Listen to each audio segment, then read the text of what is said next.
Here's how she sits Sunday afternoon. I'm gonna get the degreaser out and get that cross member cleaned up real good. Get the back end of this thing too. But original motor, I'm going to put the original breather back on it, just keep anything getting in the carburetor and the motor itself. So hopefully during the week we'll get that one together, have it in next Sunday or next Saturday, by maybe have it running by next Sunday. So we'll see. Alright, here it is, complete with a new motor, or newer motor.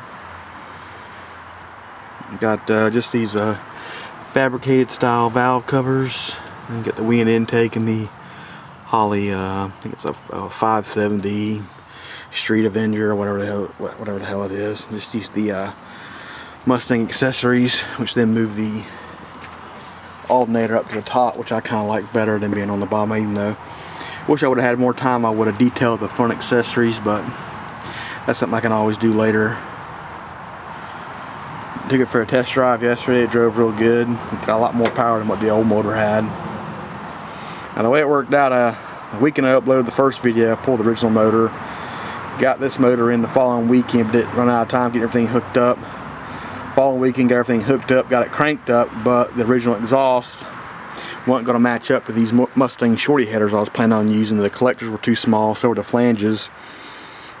So I went ahead and bought a Dynamax header back kit, but it required long tube headers, so I went ahead and got long tube headers on it too. Actually, I need to get that damn dipstick. It's just flopping up around. I need to actually get the bracket on for that. I'll crank it up just in a second. But now, all total, I probably got about maybe $1,100, $1,200 in the motor. That's including the motor. I paid $250 for the motor. It was actually listed for $400 on Craigslist, but I was hesitant about even calling about it, but it turns out we knew the guy selling it, and he had his junkyard, and we had gave him a couple junk cars a couple years ago, and he never really settled up on it. So he was like, well, I'll just sell it to you for $250 instead of $400. Like, well, the heads are worth that. So, and then the carburetor, it was a refurbished. It was $300 versus $400. The intake was $140, one of their scratch and dent inventories. That was all from Holley Performance off eBay, and that was $140 versus $155.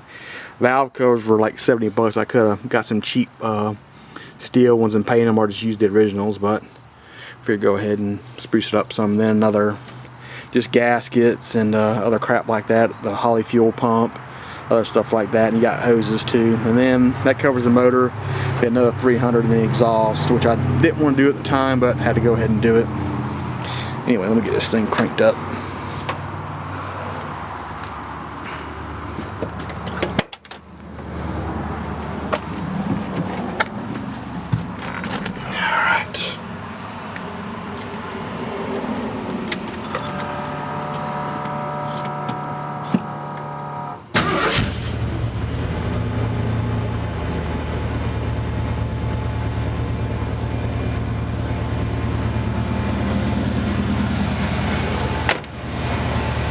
I gotta idle it down just a little bit, but not too bad really.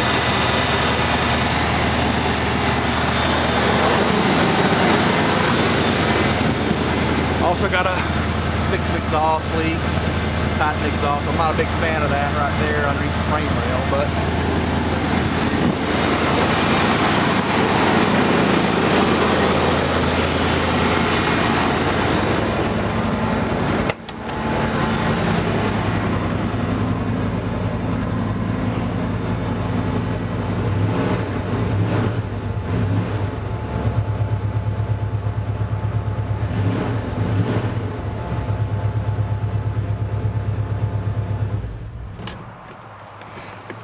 alright,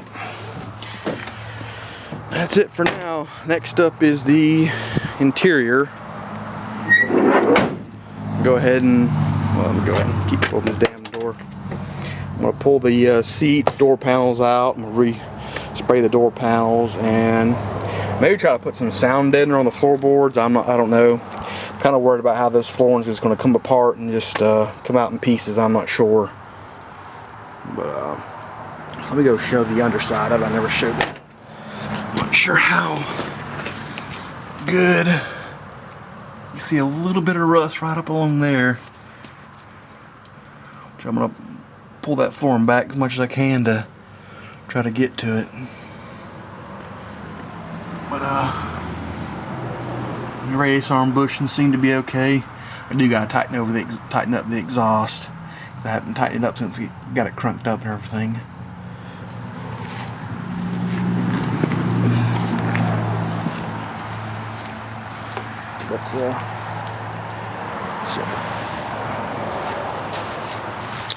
But anyway, that's the truck. Next up to the interior. Then I'm probably gonna do the bumper. That ain't gonna take very much. Then probably do the bed, sand it down, kind of just do a color match on it somewhat. Also, actually, no, the next thing I gotta do, get it registered, and then it's going to the shop to get the brakes checked out, because the master cylinder I think is going to go out pretty soon. It's about had it. So, but anyway, that's it running everything, so I'll take it easy.